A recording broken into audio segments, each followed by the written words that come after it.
Fourth Wing.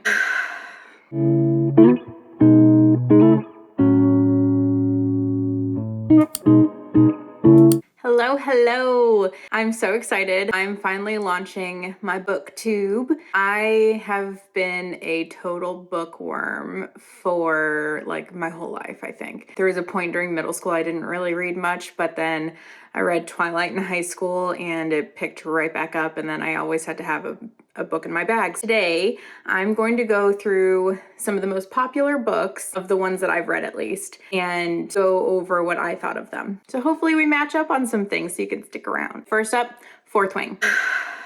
I loved Fourth Wing.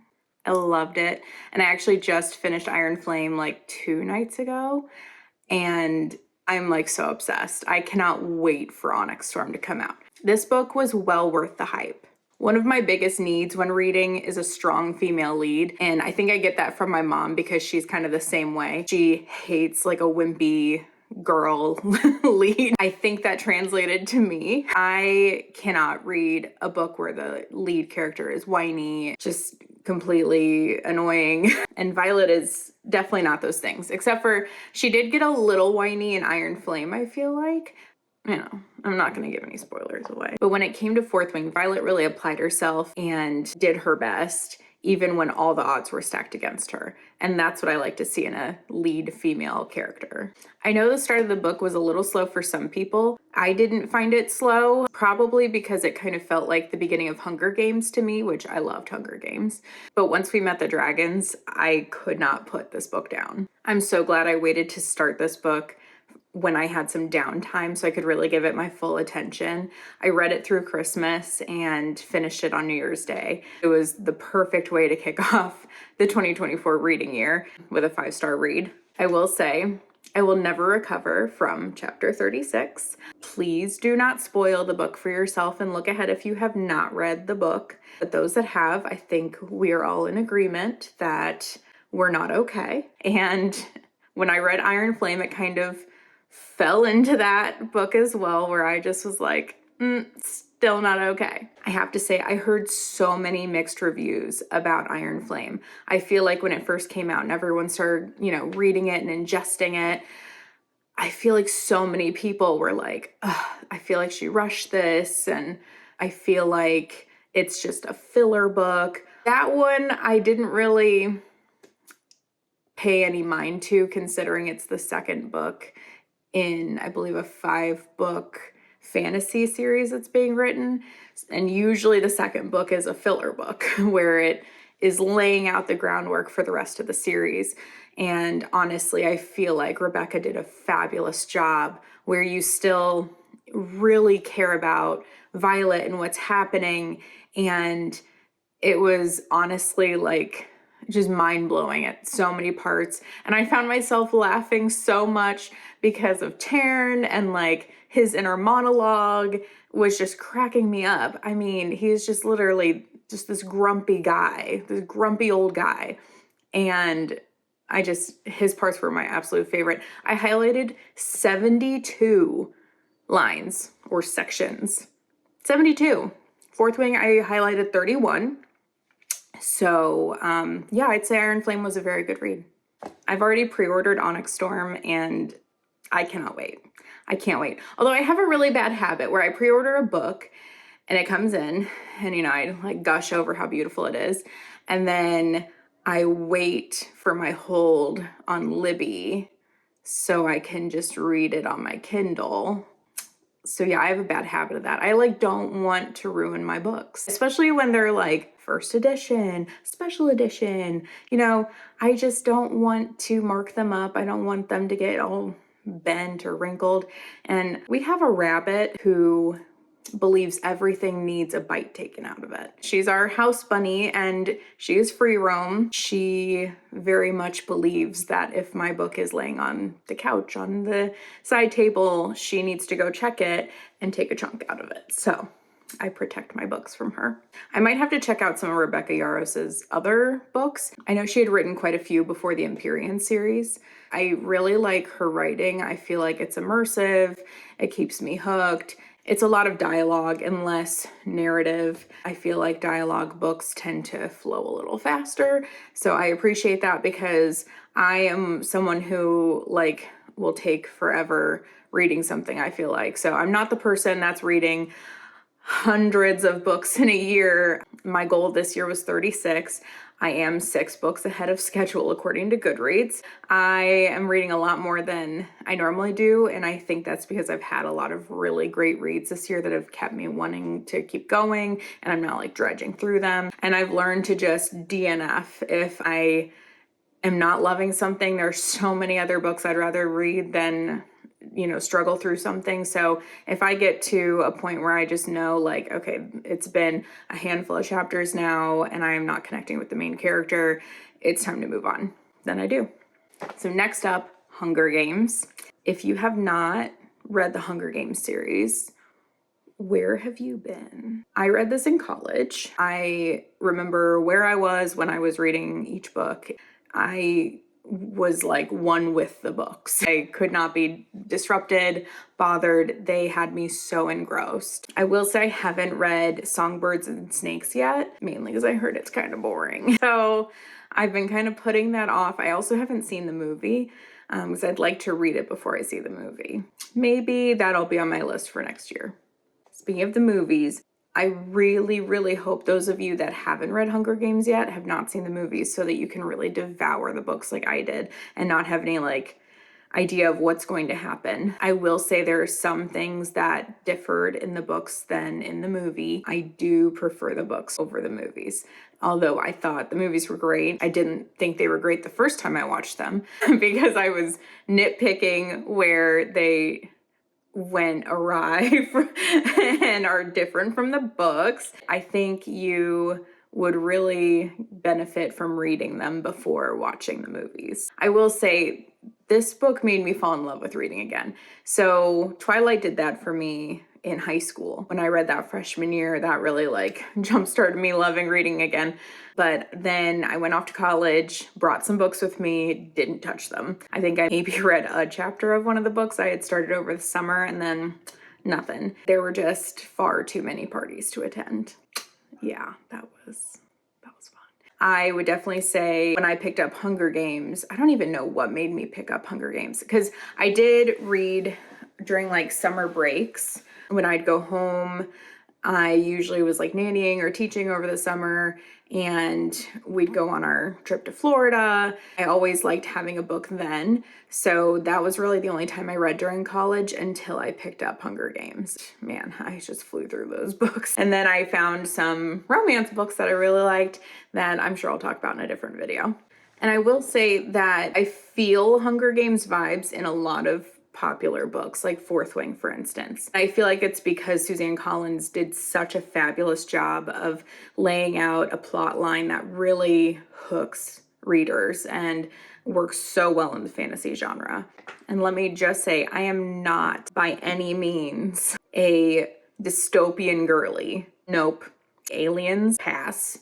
Cyborgs, absolutely not. So there's a lot of dystopian books I have not read and I probably never will because anytime I'm like, maybe I'll try it, maybe I'll pick it up. I remember it has like robots in it or something and I'm like, no. But Hunger Games, yes. Okay, next up, beach read. Now let me start by saying, I know this is like a tried and true forever 5-star for so many of you. And I totally get it, but at the same time I don't, but I'm happy for you.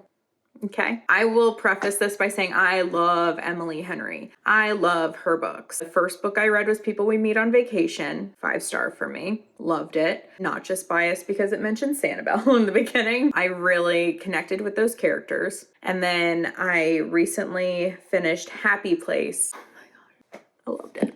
But I think I'm going to talk about Happy Place in part 2. So I have had beach read on my TBR for ever. I mean, probably since it came out. And I kept putting it off because I was like, oh, everyone loves this one.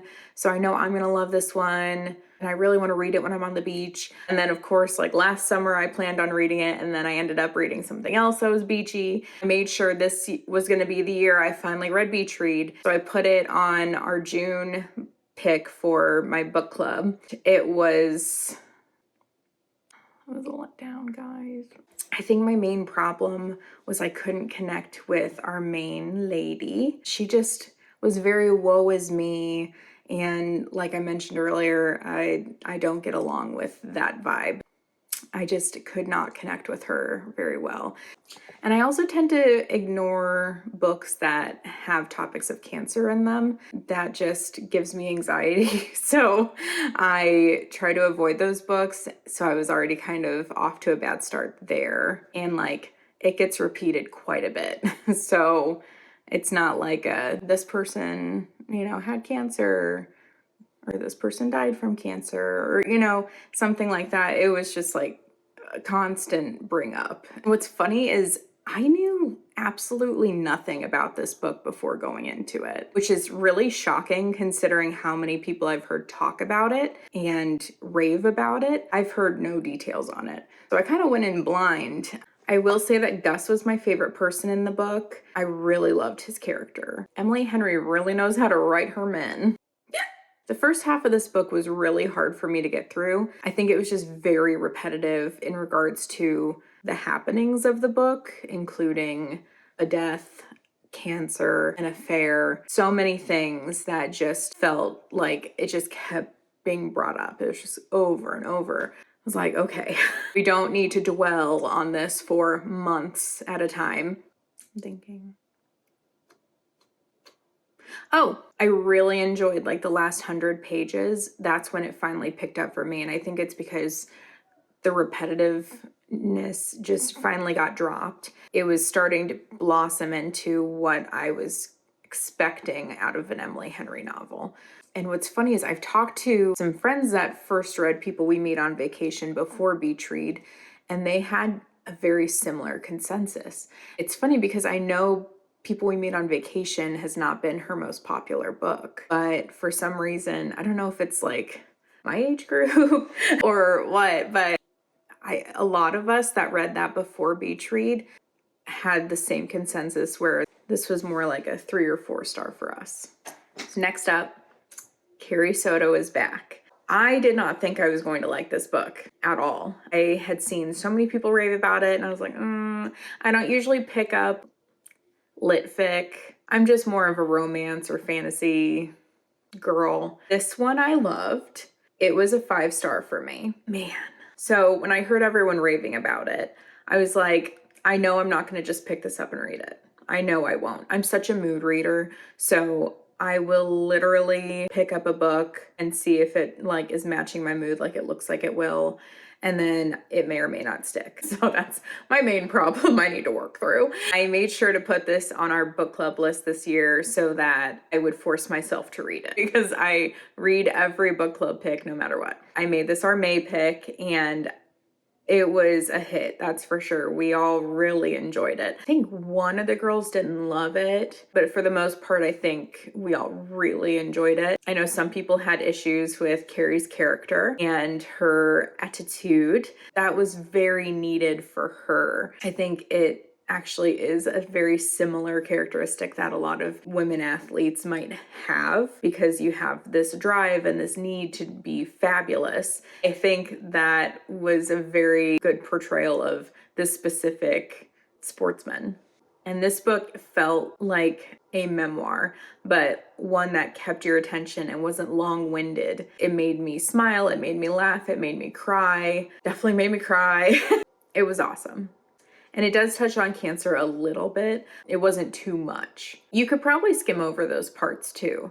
They're pretty small and you could easily skim over them and it wouldn't take away from the main point of the book. And to best describe the book, I'd say it feels like you're inside the mind of your favorite tennis pros, like as they're on the court. And that's really cool. Next up, The Love Hypothesis. So I think I have a problem with rom-coms where I don't really like get sucked into them right away. I feel like the beginnings tend to be really slow for me. There have been a few that weren't that way, such as like Well Met by Jen DeLuca.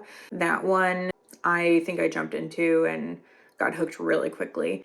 Man, I kind of want to reread that. It's like cozy end of summer, early fall vibes. Oh man, I like that book a lot. Anyway, this book was a slow start for me. I actually had picked it up and tried getting into it many times, and I could not get past like the first chapter. I don't know what it was, but like I just could not get into it. But I knew I wanted to read it and I needed to read it. So I put it on our book club list. We read it and it was a hit. We all loved it. Loved it. I kind of feel like me putting books on our book club list of books that like I need to force myself to read is kind of like my toxic trait, now that I'm sitting here talking about it. But oh, man, the banter in this book. Oh, it was so good. So freaking good. I know everyone has said that the lead man in this book was kind of written off of like Adam Driver, at the brooding, tall, dark, handsome. Yeah, it's definitely him. Yeah, I definitely pictured Adam Driver in that role. I mean, it was like perfectly written. Man, I wish they could get him to play it in a movie. That would be good. And then I think the girl was supposed to look like Ren.